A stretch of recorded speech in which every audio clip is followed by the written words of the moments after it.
Okhwele emkhumbini umphandi we-IPID uJudy Thwala uxelele inkundla ukuba ngokophando lwakhe ufumanise ukuba abatyholwa zange babikele inkumanda yabo ngesiganeko esenzekileyo sokudutyulwa nokusweleka kukaMthokozisi Ntumba.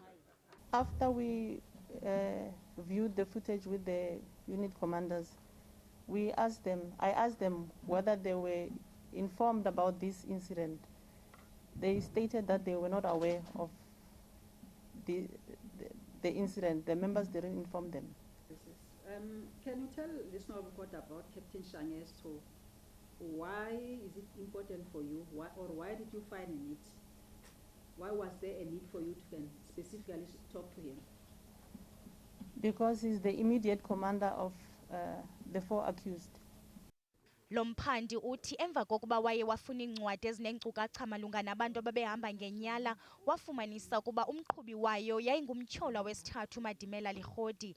Uthwala ukwathe waye wafuna iincwadi zabatyholwa ezineenkcukacha malunga nomsebenzi wosuku. Uthi nalapho kwangekho nkcukacha malunga nesi siganeko sokudutyulwa komfi uMthokozisi Ntumba, koko kwakubhalwe nje ukuba babeye kuqhankqalazo bayalelwa ukuba bachithachithe inginginya babambe nabophula imithetho.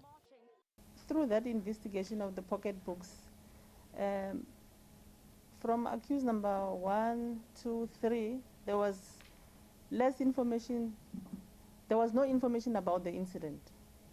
Ityala lisaqhubeka.